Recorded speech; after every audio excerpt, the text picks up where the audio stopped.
Ser una persona que tengas deudas siempre en tu vida, incluso cuando te mueras y puedas generar activos de la nada. De esta forma podrás vivir de las rentas, podrás tener diferentes flujos de caja, ahora profundizaremos, llegarán en forma de ingresos semipasivos y tendrás de nuevo la ansiada libertad financiera. Compartiendo con vosotros el contenido de valor aquí en la cueva, en el coche del trabajo, ya veis, ese vehículo que lo metí en una de las empresas, una de las sociedades que tengo. ¿Para qué? Para no descapitalizarme y poder seguir comprando inmuebles y poder seguir también comprando acciones. ¿Para qué? Para cobrar dividendos y en un futuro tener una vida mucho más tranquila. Néstor, ¿podrías vivir ya de las inversiones que tienes, de tus rentas? ¿Tendrías una vida tranquila? ¿Podrías despertarte a la hora que quieres? Y te digo, sí, podría vivir de mis inversiones, pero no lo voy a hacer. ¿Por qué? El trabajo dignifica a las personas, estoy en edad de trabajar, trabajar es bueno, creerme, siempre que trabajes en ti mismo. Te puedo entender que estás ya en una fábrica, no soportas a tus compañeros de la oficina, qué sé yo, ¿no? Tienes que despertarte muy temprano, insisto, odias a tu jefe y te puedo llegar a entender. Pero tenemos que saber cómo funciona el sistema. Cómo en Estados Unidos grandes divulgadores como Robert Kiyosaki, Ken McElroy, están constantemente hablando de la duda. Y es que lo veo. ¿Por qué? Porque en gente de mi entorno, gente amigos de la familia, no saben utilizar muy bien el apalancamiento financiero. Mira, los bancos van a crear dinero, te guste o no, es decir, hagas o no hagas algo después de ver este vídeo, estés constantemente consumiendo contenido en YouTube, ¿no? Leyendo vídeos sobre inversión en inglés, como es mi caso, a divulgadores de España, pero estás metido en la inacción, ¿no? Pasan los años, pasan los meses, sigues teniendo, lo más grave, el dinero en una cuenta parada, comiéndoselo por la inflación, no tienes siquiera una cuenta remunerada. Como hay muchas ya hoy en día, Trade Republic, no sé si te da ahora un 2,5 o un 2, ¿no? Al menos estás en cifras oficiales de la inflación, ¿no? El dinero lo tienes ahí y por lo menos, aunque sea muy poco, ¿no? Insisto, está rentando algo. Pero si ya sabemos que el sistema está montado así, a los propios estados les interesa crear dinero de la nada, les interesa que haya una inflación controlada, eso sí, a un 2, un 3%, es más realmente, ¿no? Pero entenderme, no quieren tampoco que haya una inflación de un 40 o un 50%, daría para una revolución social. La gente saldría a las calles a protestar porque no pueden ya comprar muchos alimentos básicos, cosa que está pasando, ¿no? Lo que ocurrió con el aceite hace un año, si mal no recuerdo, la crisis también de los combustibles. Es cierto que ahora lo han controlado un poco más, está más o menos, sigue siendo caro entenderme, ¿no? Todos los impuestos que se pagan, pero bueno, la gente puede mover el vehículo, puede echar el diésel o la gasolina. Pero imagínate que tú eres una persona que tienes deudas como un Estado o como una gran empresa. Néstor, ¿los ricos tienen deuda? Y te digo, sí, los ricos utilizan líneas de crédito, utilizan el dinero de otros, porque si tú no sabes pedir dinero al banco, el banco no te preocupes que rápidamente ese dinero, ese capital que tú has dejado ahí, imagínate que son 10.000 euros, lo pondrá a un interés a través de tarjetas de crédito, lo financiará, qué sé yo, ¿no? Venderá otra serie de productos, también realizará ventas cruzadas con un cliente que entre en la sucursal bancaria y de nuevo ese dinero se convertirá en 30 o en 40.000 euros. Por arte de magia, en pocos meses tu dinero pierde valor. Esos 100.000 euros que tienes ahorrados. Yo siempre digo, fuera ya de la macroeconomía, conceptos más complejos, ¿no? Términos económicos que tampoco tienes que entender, pregúntale a tu abuelo cuánto pagó por su casa, cuánto costaba el apartamento en la playa y cuánto vale ahora. La inflación hace de las suyas y se devalúa el dinero constantemente, como ocurrió a principios de los 2000 con el euro. La implementación, la devaluación del franco, de la peseta, del marco alemán por la entrada de una nueva moneda. Néstor, pero si todo el mundo tiene deudas, los estados, ¿qué va a pasar? ¿Qué va a ocurrir con el sistema? Esas deudas no se van a poder pagar. Y te digo, pues tienes razón, muy buena pregunta que me formulabais alguno. Mira, en el año 70, a principios de los 70 también se empezó a hablar de que el patrón oro no podía funcionar, de que necesitaban financiarse para mover la economía, ¿no? Para que haya estímulos, y el patrón oro dejó de existir. Con lo que los bancos a día de hoy, desde entonces, pueden crear dinero de la nada. Quédate con este concepto, los estados crean dinero de la nada. Si eres una persona que te dedicas a ahorrar, ya pierdes. Ya pierdes porque de entrada no estás moviendo el dinero, solamente, insisto, por tener el dinero parado ahí, ya estás perdiendo la partida. Tú imagínate que estás jugando el fútbol, que me encanta, ya sabéis, y no conoces las reglas. No sabes que si en el área le das con la mano, por lo que sea, sin querer, no te das cuenta, el árbitro va a pitar penalti y te pueden meter un gol tranquilamente. Es que no conoces las reglas del juego. Y estás en una buena edad, si estás escuchando este vídeo, con 20, con 30, con 40, con 50 también se pueden hacer cosas, y más adelante también dan financiación, pero sí que es cierto que las condiciones cambian y es algo más complicado. Tienes que utilizar la deuda, el apalancamiento financiero, matizo, me paro aquí, con mucho cuidado, eso sí, de dónde te estás metiendo, que no hagas cosas muy raras, ¿no? Como por ejemplo avalar tu propia vivienda en la que vives, endeudarte por encima de tus posibilidades, es decir, ¿no? Sin ningún tipo de control, cosas que escucho también en internet de ir al banco, engañarles, coger 3 o 4 hipotecas de golpe. Yo eso no te lo recomiendo que hagas. Tengas mucho cuidado, mucho control en todo momento, ¿no? Y pues mira, un inmueble todos los años, algo tan sencillo como eso, ¿no? Un activo nuevo todos los años. Siempre hablo, que os hace gracia, de las lavanderías de autoservicio, pero se entiende muy bien. Un pequeño negocio que te genera flujo de caja todos los meses y ese dinero lo puedes reinvertir. El rico rápidamente, cuando utilice la deuda, quédate con esto también, utilizará diferentes sociedades limitadas que tendrán dentro de esa sociedad pequeñas empresas, inmuebles y estarán sanas, entre comillas, de deuda. El rico no le vale contener solamente en un banco comercial todo el dinero, sino que va a buscar diferentes entidades para diversificar, para proteger su patrimonio e incluso en un futuro también se planteará sacarlo del país en forma de diferentes LLCs o montando una estructura en diferentes países de Europa, en República Dominicana, que ahora mismo se habla mucho. Pero tienes que saber que la deuda te puede hacer rico. Yo sé que este mensaje puede chocar con las creencias que tenías desde pequeño y yo las pensaba quizás, ¿no?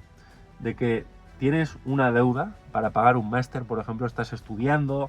En Estados Unidos esto es muy común, ¿no? Tener esos créditos, esa deuda mala para terminar de pagar la universidad.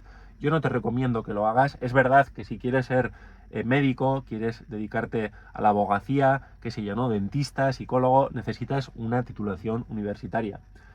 Pero para ser emprendedor, para ser empresario, en definitiva, lo que necesitas es ganas, lo que necesitas es actitud, lo que necesitas es formarte constantemente, ser una persona, quédate con esto, que tomas acción todos los días, que sabes cómo funciona el sistema, puedes crear riqueza de la nada. ¿Por qué Ken McElroy tiene miles de millones de deuda con sus empresas y gestiona ya creo que son 3.500 viviendas? Él sabe cómo utilizar la deuda. Si tú debes mucho dinero, quien tiene realmente un problema es el banco, no tú. De nuevo, con mucho cuidado, con mucha cautela, dónde te estás metiendo. Mira, a mí de entrada no me gusta ya pedirle el dinero a nadie. Pero sí que es cierto que con los años he ido cambiando esa mentalidad de, oye, de no descapitalizarte, todo lo que te ha costado con tu esfuerzo, con tu sudor, agachando el lomo, como yo digo, cargando peso, de que el banco te puede financiar tranquilamente la compra de una vivienda, insisto, a un 2,5, a un 3%, negociando muy bien con la sucursal, y que tú tengas una capacidad de sacarle un 10, de sacarle un 15 de alquiler de habitaciones, que hagas un flip también, ¿no? Y que tengas rentabilidades siempre al menos de doble dígito, incluso en alquiler tradicional. Te estás haciendo una persona mucho más rica. ¿Por qué?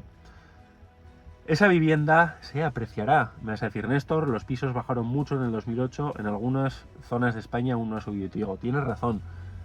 Pero si ponemos un índice, lo natural, tal y como está, volvemos al intro del vídeo, el sistema, el chiringuito montado, es que esas viviendas, solamente por la inflación, tengan más valor a futuro. Y la deuda, siempre que sea tipo fijo, volvemos otra vez al mismo concepto, que hayas hecho las cosas bien, con formación, con cabeza, sin hacer nada raro, te estás haciendo una persona más rica. ¿Por qué? Porque esos activos, la deuda todos los meses se está pagando y encima te está dejando un flujo de caja mensual, ya sea 300, 400 euros. Mira, yo la primera vivienda que adquirí tenía un flujo de caja, creo que era, no recuerdo si era de 230 o 250 que me dejaba al mes. No fue una buena compra, lo compré a través de idealista.com. Sí que es cierto que presenté varias ofertas, pero pasaban los meses, llegaba el verano, creo que en ese punto, y quería comprar una vivienda ya, ¿no? La primera para alquiler. A día de hoy está alquilada, tiene una buena rentabilidad, no da problemas, es muy pasiva. De cara a un patrimonio futuro me va a venir muy bien por la zona en la que está, pero de nuevo podía haber tenido un flujo de caja mucho mejor en otras zonas de España. No lo hice. Lo bueno, la cosa es que tomé acción y esa vivienda ha subido mucho de precio solamente por hacer una serie de acciones muy marcadas. Otra vez, tomando acción, teniendo un poquito de conocimiento financiero, que tampoco tienes que volverte loco, y poco a poco esa vivienda se irá pagando. Es decir, ya he devuelto, ¿no?, automáticamente con el dinero de los inquilinos ese préstamo, ese dinero al banco mensualmente, y unos pequeños ladrillitos ya son míos. Cada vez más ladrillos de la vivienda son míos. En un futuro, si quiero, lo venderé, lo tendré siempre en alquiler, produciendo flujo de caja positivo. Y tienes que conocer el concepto de que si eres una persona que siempre vas a tener deudas, insisto, al Banco Central, a muchas entidades, no les va a gustar, pero si ellos juegan así, tú tienes que estar dentro del juego. Néstor, no me gustan los bancos, hemos hablado mucho de esto también, son malos, la economía no funciona así, he ahorrado muchísimo, he pagado el precio, vivo por debajo de mis posibilidades y te digo, fenomenal, es lo que tienes que hacer, pero luego invierte cuanto antes. Porque si no, volvemos al punto del intro, vas a estar perdiendo siempre, perdiendo valor, perdiendo la partida. Y muchas veces, esto ocurre también con los negocios, me fijo mucho, ¿no? Claro, la gente tiene sus problemas, tiene sus horarios, sus hijos, su día a día, y bueno, van pasando las semanas, van pasando los meses, estás en un trabajo que quizás ganas 1.600, 1.800 euros, 2.000 dólares, no estás bien, pero tampoco estás del todo mal, hay otros peor que tú, claro. Y más o menos la vorágine del día, ¿no? Como decimos, esas llamadas, esos problemas que tienes, como tenemos todos, ¿no? Oye, pues tu mujer está enferma, tienes que cuidar de tus padres, luego tienes 1.000 cosas que hacer, oye, no me líes mucho, ¿no? Que ya bastante tengo con mi trabajo, y te vas quedando ahí sin invertir, sin tener un activo nuevo todos los años, y otros te van pasando por la izquierda, de que están haciendo las cosas bien, han empezado con menos dinero que tú, menos posibilidades, probablemente menos inteligencia también, ¿no? Llámalo como quieras, pero se convierten en unas personas mucho más ricas, en unas personas con un patrimonio con menos de 40 años, imagínate con 7, 8 inmuebles, y tú sin embargo estás ahí con tu carrera universitaria. Sí, quizás tienes un buen sueldo, ¿no? Pero no sabes cómo funciona el sistema o simplemente lo conoces, los conceptos, pero no te atreves a dar el paso, a invertir, a comprar acciones de las mejores empresas, de Apple, de Microsoft, de Tesla, qué sé yo. No hemos hablado mucho, también hay muchísimas empresas que reparten dividendos, no tienes más que buscarlo en ChatGPT. Tener, por supuesto, inmuebles, rentas de alquiler, pequeños negocios digitales que no conlleven ningún riesgo, un portal que he creado yo ahora mismo. Reinvertir constantemente el dinero en publicidad para captar leads, como dice Alex Hormozzi. ¿Para qué? Para capitalizarte y en un futuro pasar al último cuadrante, que es el de ser inversor, el mejor de todos, mucho mejor que ser empresario. Otros está perfecto, ¿no? Les gustará ese mundo, el corporate, o el tener, qué sé yo, ¿no? 40, 50 trabajadores, todo para ellos. A mí me encantan los negocios que no requieren de personal, fíjate, ¿no? Y tengo trabajadores ahora mismo en las dos empresas que tengo, pero prefiero estar siempre en el lado inversor, a un futuro. ¿Para qué? Para tener tiempo libre, para tener calidad de vida. ¿Cuánto quieres ganar al mes?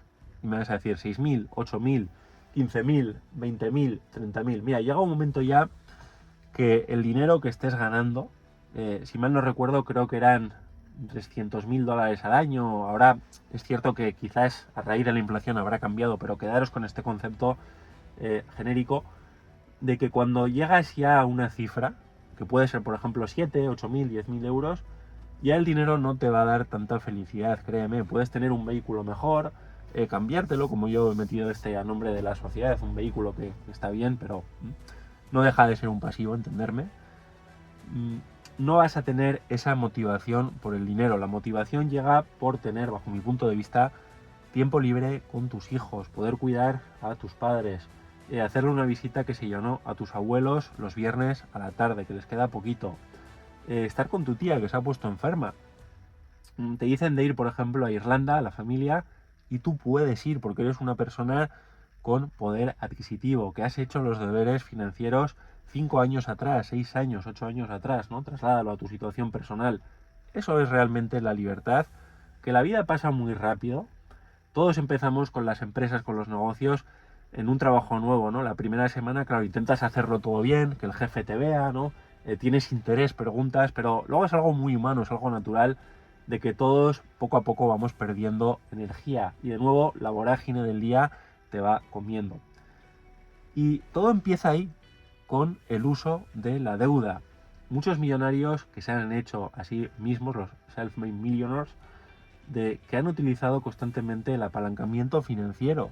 No sé ya ni cuánta deuda tiene Robert Kiyosaki, que salía con Kel McInroy en el último vídeo riéndose los dos, echándole hate a Dave Ramsey, no sé si le conocéis también en Estados Unidos, de que la deuda es algo muy malo, no tienes que tener deudas, así no te arruinas, no le debes dinero a nadie, no sé cuántas tonterías, cuando los bancos, otra vez, crean dinero de la nada, con un botón. ¿De qué te vale ahorrar si ellos van a utilizar la deuda? Néstor, tengo que tener 1.000.000 de euros de deuda, me voy a la cama debiendo dinero a todo el mundo, y digo, no te estoy diciendo eso, te estoy diciendo que utilices de una forma muy prudente el dinero de los bancos para crecer, para crear un patrimonio desde cero. Simplemente eso, no te confundas de que la deuda también tienes que tener mucho cuidado, pero otra vez, si no haces nada raro, por ejemplo, la compra de una vivienda, que se entiende siempre muy bien. Oye, tienes un 3%, un interés, ¿no? Una cuota hipotecaria de 310 euros todos los meses. Yo, por ejemplo, tengo una hipoteca, os pongo un ejemplo, de 311 euros. Pero tengo un alquiler de más de 800. Ya veis el flujo de caja que tengo. Es verdad que hay que pagar las basuras, hay que pagar el IBI, hay que pagar la comunidad, pero ni todo deja flujo de caja todos los meses. Un dinerito que me llevo yo todos los meses, que no falla. Y volvemos al concepto de antes, ese piso se va pagando poco a poco. En Néstor los ocupas, todas estas cosas, y te digo, sí, pero es que ser inversor o ser empresario es constantemente estar dentro de la incertidumbre. Lo seguro no hay nada, y siempre que tengas mayor rentabilidad o alguien te ofrezca mayor rentabilidad, siempre lígalo a mayor riesgo. Dale a la campanita, suscríbete, y para todos los que queráis marketing digital, gestión de redes sociales, somos agentes digitalizadores de Red.es en Saremedia, lo tenéis aquí en la descripción. Si tenéis también una empresa de reformas y necesitáis captar más trabajo, os dejo aquí abajo el portal de la construcción, un portal muy bueno con una fórmula que hemos utilizado para estar constantemente sacando llamadas y sacando trabajo. Saludos, que tengas un excelente día y nos vemos muy pronto.